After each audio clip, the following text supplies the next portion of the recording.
नमस्कार साथियों, आप सभी का स्वागत है इक्वेटर एजुकेशन पे। और हम शुरुआत करते हैं आज एमसीक्यू की। और जो हम जितने भी यहाँ पर हम क्वेश्चन डिस्कस करने जा रहे हैं ना, वो सारे के सारे किसी ना किसी एग्ज़ाम में पूछे गए हैं। या तो वो यूपीएससी के अंदर पूछे गए हैं या वो स्टेट पीसीएस के अंदर पूछे गए हैं। तो जितने भी सवाल हैं वो सारे बहुत इंपॉर्टेंट हैं और सवाल तो हम सोल्व करेंगे ही, उसके साथ साथ हम उसके जो पूरा का पूरा कंसेप्ट है ना वो भी हम समझ लेंगे। तो एक तरह से जो राष्ट्रपति का टॉपिक है वो पूरा का पूरा हम डिस्कस कर लेंगे, उसमें सारे कंसेप्ट आपके क्लियर हो जाएंगे। और उससे जुड़ा हुआ अगर कोई भी सवाल आपके एग्जाम्स में आता है, चाहे आप एसएससी का दे रहे हो, यूपीएससी का हो या स्टेट पीसीएस का हो, तो आपके इजीली वो सवाल हो जाएगा। तो चलिए हम शुरुआत करते हैं और देखते हैं कौन कौन से सवाल हैं और उनके पीछे कौन कौन से कंसेप्ट काम करते हैं। तो देखिए, सबसे पहला सवाल है, राष्ट्रपति के निर्वाचक मंडल के सदस्य कौन होते हैं। यानी कि राष्ट्रपति का निर्वाचन, जैसे अभी वोटिंग चल रही है, तो जो लोकसभा के चुनाव हो या राज्य विधानसभा के चुनाव हो, तो उनमें तो हर व्यक्ति जो 18 साल से ज़्यादा का है वोट डाल देता है। लेकिन राष्ट्रपति का चुनाव आम आदमी नहीं करते। तो राष्ट्रपति के चुनाव के लिए जो निर्वाचक मंडल है, अर्थात वोट राष्ट्रपति को चुनने के लिए कौन कौन देगा, तो देखिए उसमें कौन कौन शामिल होते हैं।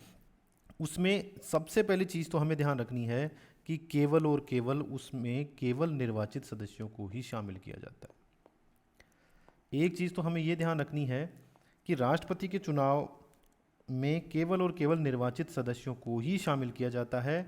इसके अंदर जो मनोनीत सदस्य होते हैं, जैसे राज्य की विधानसभाओं में राज्यपाल सदस्यों को मनोनीत करता है, कुछ सदस्य जैसे 2 सदस्य हैं। राष्ट्रपति है वो भी संसद के अंदर कुछ सदस्यों को मनोनीत करता है।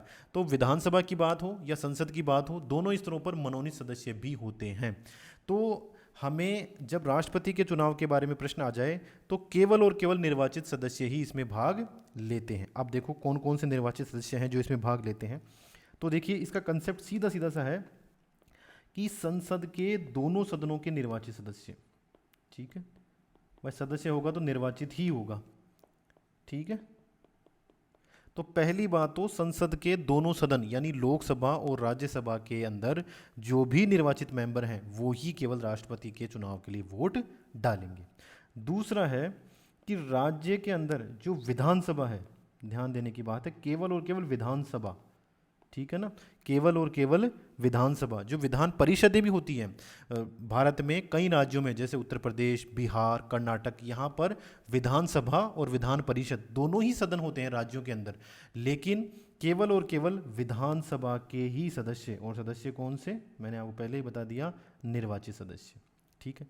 और तीसरा है जो केंद्र शासित प्रदेश हैं 2, उनके अंदर भी विधानसभाएं हैं और उन विधानसभाओं के भी निर्वाचित सदस्य। तो कौन सी हैं वो केंद्र शासित प्रदेश, दिल्ली व पांडिचेरी, या जिसे पुडुचेरी भी कहा जाता है। इन दोनों केंद्र शासित प्रदेशों के विधानसभा के सदस्य, और कौन से सदस्य, केवल और केवल निर्वाचित सदस्य। तो ये केवल और केवल 3 श्रेणी हैं मतदाताओं की, यही वोट डालते हैं राष्ट्रपति के चुनाव में। अब देखो हमारे ऑप्शन के ऊपर आ जाओ, संसद के दोनों सदनों के निर्वाचित सदस्य, ये बिल्कुल सही है, ठीक है, ये तो बिल्कुल सही है, ये तो बिल्कुल सही है। इसके बाद में राज्य के, अब यहाँ में ध्यान रखना है, केवल और केवल विधानमंडल के दोनों सदनों के निर्वाचित सदस्य। तो आप बताओ क्या ये सही है। राज्य स्तर पर क्या दोनों सदनों के ही सदस्य वोट डालते हैं क्या, तो मैंने आपको बताया था केवल और केवल विधानसभा के ही निर्वाचित सदस्य वोट डालेंगे, दोनों सदनों के सदस्य वोट नहीं डालेंगे। उसके बाद में सभी राज्यों की विधानसभा के निर्वाचित सदस्य, तो ये भी बिल्कुल सही है। इसके बाद में दिल्ली और पांडुचेरी की विधानसभाओं के भी निर्वाचित सदस्य, तो ये भी बिल्कुल सही है।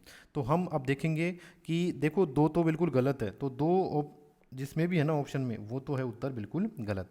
और बाकी 1, 3 और 4, तो 1, 3 और 4 है हमारे ऑप्शन डी के अंदर। तो हमारा जो उत्तर है वो है ऑप्शन डी। और ये संविधान का अनुच्छेद 54 है जो राष्ट्रपति के लिए निर्वाचक मंडल की बात करता है। और उसमें 3 ही कैटेगरियां हैं।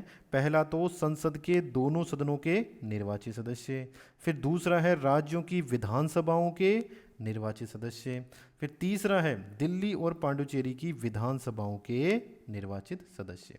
तो तीन ही कैटेगरियां होती है और तीनों में ही केवल और केवल निर्वाचित सदस्य आएंगे। संसद के तो दोनों सदनों के निर्वाचित सदस्य, और राज्य की बात करेंगे तो केवल और केवल विधानसभा के निर्वाचित सदस्य ही इसमें शामिल होंगे। और इनके अलावा जो केवल 2 केंद्र शासित प्रदेश हमारे देश में ऐसे हैं जिनकी खुद की असेंबली है यानी विधानसभा है, वो कौन कौन से? दिल्ली और पुडुचेरी। तो दोनों ही विधानसभाओं के निर्वाचित सदस्य। ये प्रावधान है संविधान के अनुच्छेद 54 के अंदर, और उसमें राष्ट्रपति के निर्वाचक मंडल के बारे में बताया गया है। चलिए अगला सवाल देखते हैं।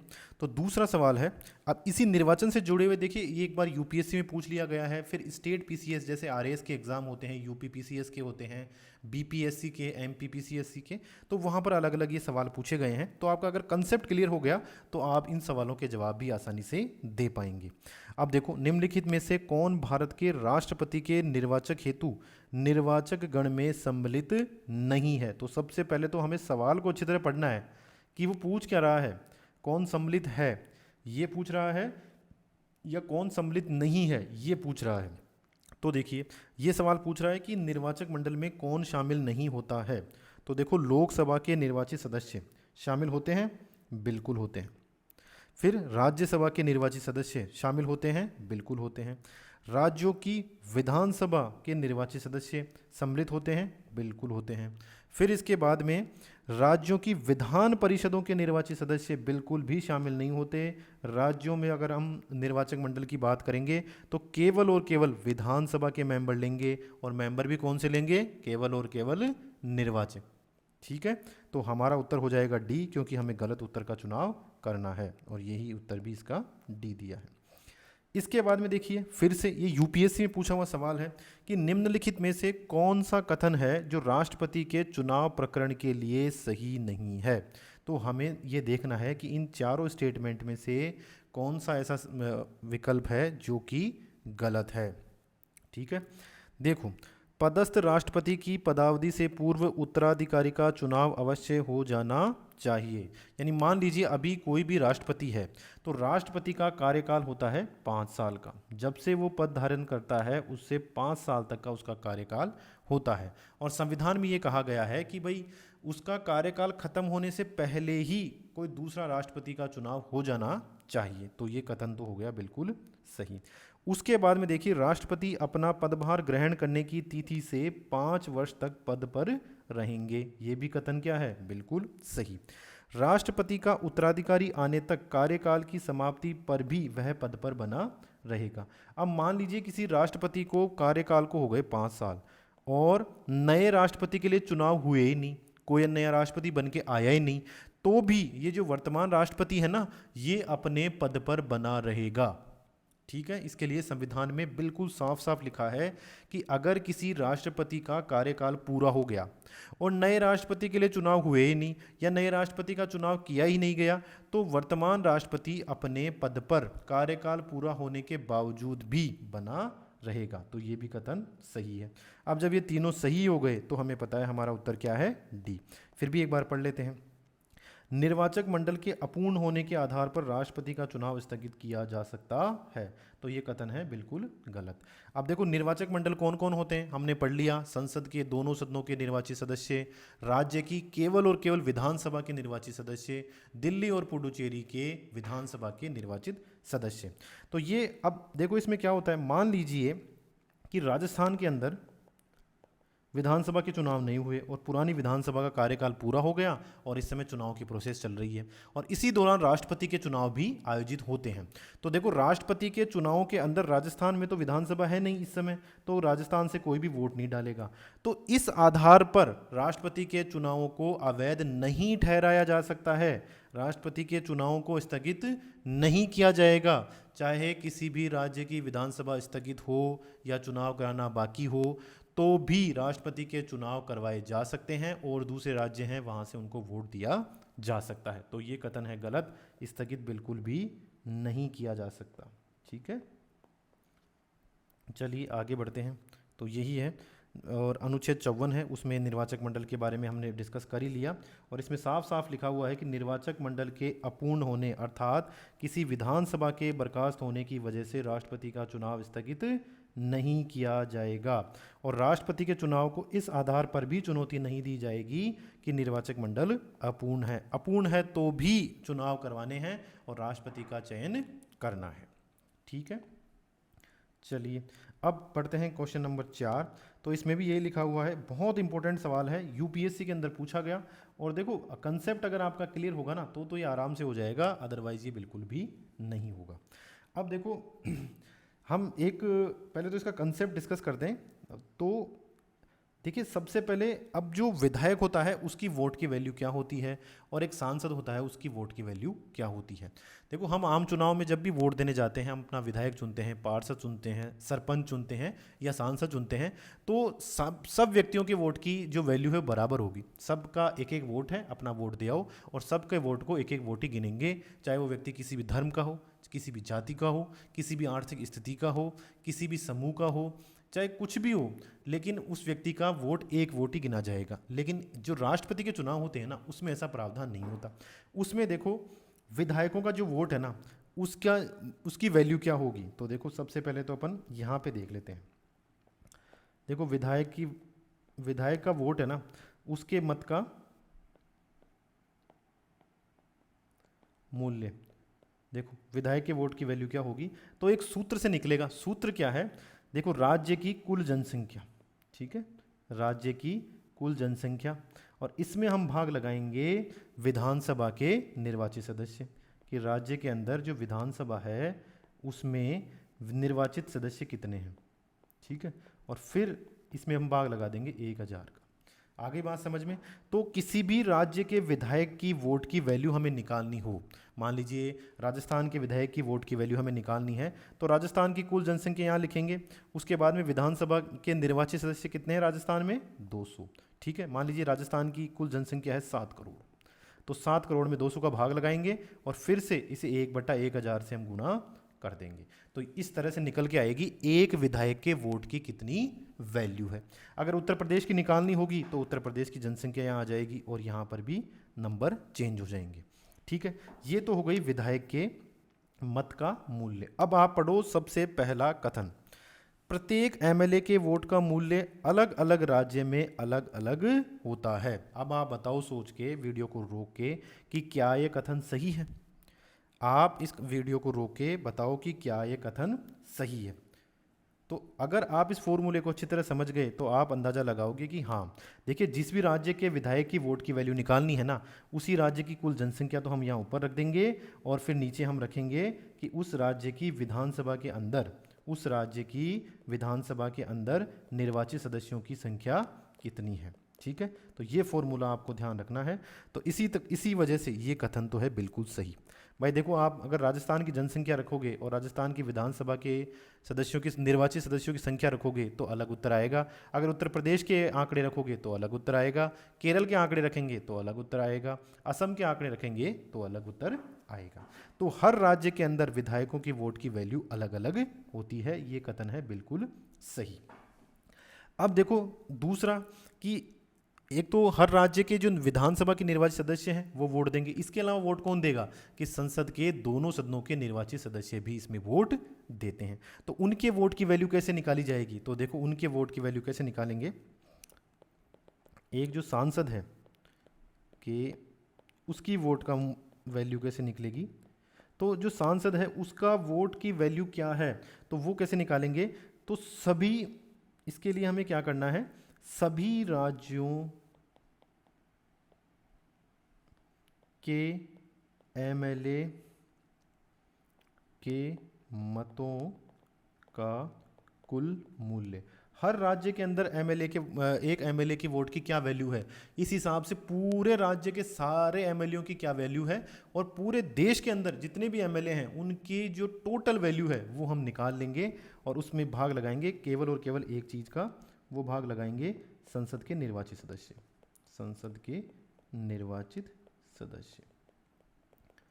बस ये सीधा सा फॉर्मूला है, ये हमारे एक सांसद का वोट की वैल्यू निकालने के लिए। ठीक है, तो अब हम कथन पढ़ेंगे। दूसरा कथन क्या कह रहा है, लोकसभा के सदस्यों के वोट का मूल्य राज्यसभा के सदस्यों के वोट के मूल्य से अधिक होता है।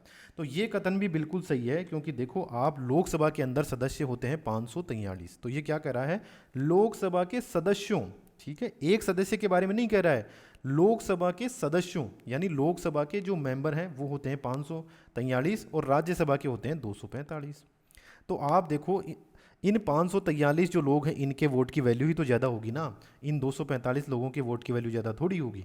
तो इसी तरह से लोकसभा के सदस्यों के वोट का मूल्य राज्यसभा के सदस्यों के वोट के मूल्य से अधिक होता है।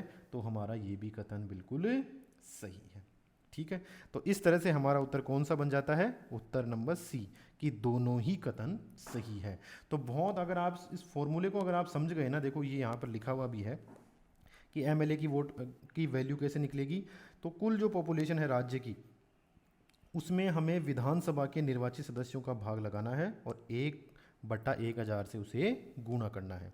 और जो एमपी है उसके वोट की वैल्यू कैसे निकलेगी कि सभी राज्यों के अंदर जितने भी एमएलए हैं उनकी वोट की कुल वैल्यू और संसद के दोनों सदनों के जो निर्वाचित सदस्य हैं उनका भाग लगाना है। तो एक एमपी या सांसद की वोट की वैल्यू निकल जाएगी, ठीक है।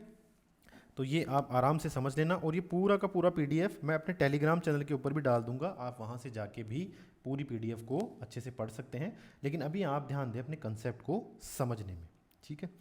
अब देखिए एक और बहुत इंपॉर्टेंट क्वेश्चन, अगर भारत के राष्ट्रपति के चुनाव में कोई विवाद है तो उस विवाद को सौंपा जा सकता है।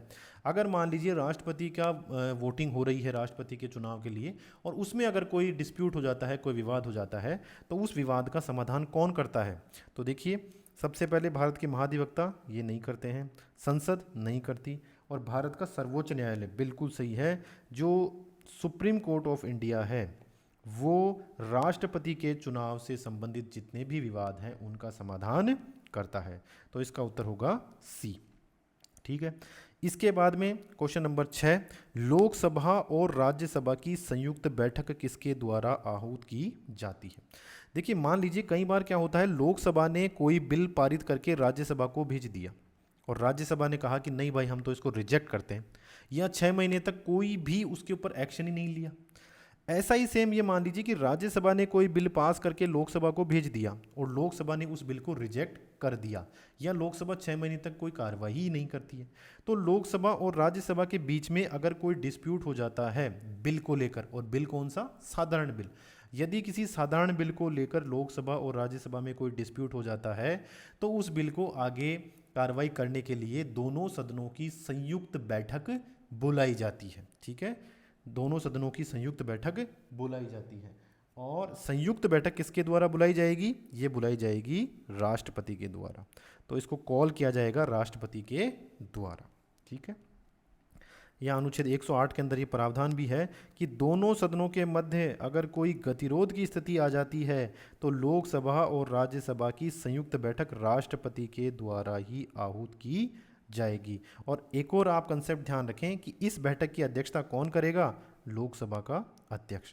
अगर ये उपस्थित नहीं है तो कौन करेगा, लोकसभा का उपाध्यक्ष। अगर ये भी उपस्थित नहीं है तो आप कमेंट करके बताओ कि इस बैठक की अध्यक्षता कौन करेगा। आप वीडियो पॉज करके फिर आराम से सोच लो और मैं इसका उत्तर बताऊंगा। तो इसका उत्तर क्या है, इसका उत्तर है राज्यसभा का उपसभापति। बहुत ही इंटरेस्टिंग है, इंपॉर्टेंट भी है, ठीक है। राज्यसभा का उपसभापति है ना, वो इसकी अध्यक्षता करेगा अगर ये दोनों ही मेंबर यहाँ पर नहीं है। इसके बाद में एक और क्वेश्चन, यदि भारत के राष्ट्रपति का पद रिक्त हो जाए और कोई उपराष्ट्रपति भी न हो तब निम्न में से कौन कार्यवाहक राष्ट्रपति होगा। देखो सबसे पहले तो आपको पता है कि सबसे पहले तो राष्ट्रपति अपने पद पर ही कार्य करेगा कार्यकाल के बाद भी, अगर उसका कोई भी उत्तराधिकारी नहीं आया। लेकिन कई बार क्या होता है कि राष्ट्रपति की मृत्यु हो गई, ठीक है, तो पद खाली हो गया। राष्ट्रपति ने इस्तीफा दे दिया तो पद खाली हो गया। राष्ट्रपति के ऊपर महाभियोग चलाया गया तो भी पद खाली हो गया, या और भी कोई कारण हो जाए जिसकी वजह से पद तत्काल खाली हो जाए, तो इस केस में राष्ट्रपति की जगह उपराष्ट्रपति ये कार्य करता है और राष्ट्रपति का दायित्व निभाता है। लेकिन हमारा सवाल ये कह रहा है कि राष्ट्रपति तो है नहीं और उपराष्ट्रपति भी नहीं है, दोनों ही नहीं है, तो उस केस में कार्यवाहक राष्ट्रपति किसे बनाया जाएगा? तो देखो, राज्यसभा के उपसभापति बिल्कुल नहीं, भारत का महान्यायवादी ये भी नहीं, लोकसभा का अध्यक्ष ये भी नहीं, और चीफ जस्टिस ऑफ इंडिया जो हैं सर्वोच्च न्यायालय के मुख्य न्यायाधीश, उन्हें कार्यवाहक राष्ट्रपति बनाया जाएगा। ठीक है, पहली प्रायोरिटी तो देखो उपराष्ट्रपति को मिलती है। अब उपराष्ट्रपति भी नहीं है तो फिर ये जो अधिकार है या ये जो प्रायोरिटी है ये मिलेगी सुप्रीम कोर्ट ऑफ इंडिया के चीफ जस्टिस को। ठीक है, सीजेआई को। उत्तर है डी। इसके बाद में देखिए, निम्नलिखित में से भारत के राष्ट्रपति पर महाअभियोग लगाने का अधिकार किसे है? तो सबसे पहले तो भाई महाअभियोग को समझते हैं हम, महाअभियोग होता क्या है।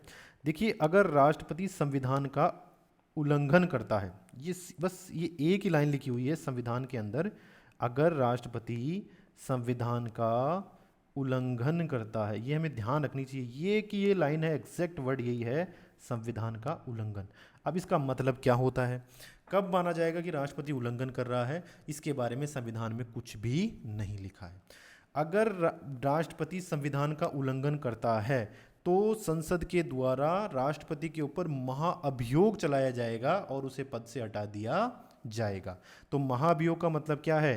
राष्ट्रपति को उसके पद से हटाने की प्रक्रिया को महाअभियोग कहा जाता है। और महाअभियोग कब चलाया जाएगा?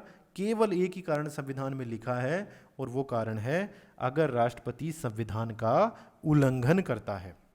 ठीक है, अब हमारे सवाल के ऊपर आ जाओ। निम्नलिखित में से भारत के राष्ट्रपति पर महाअभियोग लगाने का अधिकार किसे है? तो देखिए, लोकसभा या राज्यसभा या लोकसभा के स्पीकर, इन तीनों में से कोई भी जवाब सही नहीं है। इसका जवाब है संसद के दोनों सदनों में से। यानी संसद के अंदर लोकसभा भी महाअभियोग की शुरुआत कर सकती है और राज्यसभा भी महाअभियोग की शुरुआत कर सकती है। संसद के दोनों सदनों में से कोई भी सदन राष्ट्रपति के ऊपर महाअभियोग की प्रक्रिया को शुरू कर सकता है। ठीक है, तो इसका उत्तर है ए। और ये अनुच्छेद 61 के अंदर वर्णित किया गया है, राष्ट्रपति पर महाअभियोग का आरोप संसद का कोई भी सदन, ठीक है, यहाँ पर ध्यान दें, कोई भी सदन इसकी शुरुआत कर सकता है। और उसके बाद में अगर ये महाअभियोग संसद के दोनों सदनों में विशेष बहुमत से पारित हो जाता है तो उसी समय ही राष्ट्रपति को अपने पद को छोड़ना पड़ेगा। उसी समय राष्ट्रपति को अपने पद को छोड़ना पड़ेगा। और भारत में देखिए 1950 से लेकर आज तक किसी भी राष्ट्रपति के विरुद्ध महाअभियोग पास नहीं हुआ है। किसी भी राष्ट्रपति के अगेंस्ट में अभी तक महाअभियोग पारित नहीं हुआ। आ गई बात समझ में? चलिए, क्वेश्चन नंबर 9, संविधान के उल्लंघन। देखिए, मैंने कहा था केवल और केवल यही वर्ड है और ये एग्जाम के अंदर पूछा गया, ये यूपी पीसीएस में पूछा गया, इसी शब्द के आधार पर प्रश्न बनाकर पूछा गया। तो जितने भी हम ये प्रश्न डिस्कस कर रहे हैं ना, ये या तो स्टेट पीसीएस के अंदर पूछे गए हैं या यूपीएससी के अंदर पूछे गए हैं। तो ये बहुत इंपॉर्टेंट हमारे लिए एमसीक्यू है। तो संविधान के उल्लंघन के आधार पर राष्ट्रपति के विरुद्ध किसके द्वारा महाअभियोग लगाया जा सकता है? तो हमने अभी देख लिया कि महाअभियोग का मतलब है राष्ट्रपति को हटाने की प्रक्रिया, और वो संसद के दोनों में से कोई भी सदन शुरू कर सकता है। लोकसभा में भी उसकी शुरुआत हो सकती है, राज्यसभा में भी उसकी शुरुआत हो सकती है। तो अब ये प्रश्न कह रहा है कि महाअभियोग कौन लाएगा? तो मुख्य न्यायाधीश बिल्कुल नहीं, उपराष्ट्रपति बिल्कुल नहीं, लोकसभा का अध्यक्ष बिल्कुल नहीं, और संसद के दोनों सदनों द्वारा ये महाअभियोग लगाया जा सकता है। तो 90 का उत्तर है डी। और ये प्रक्रिया है संविधान के अनुच्छेद 61 के अंदर। ठीक है, संविधान का अनुच्छेद 61 बताता है कि महाअभियोग की क्या प्रक्रिया होगी। ठीक है, और कोई भी सदन महाअभियोग लगा सकता है, चाहे लोकसभा हो और राज्यसभा, कोई भी हो। इसके बाद में देखिए क्वेश्चन नंबर हमारा है 10। वो कहता है भारत के राष्ट्रपति पर महाअभियोग चलाने के लिए कम से कम कितने दिन पूर्व सूचना आवश्यक है?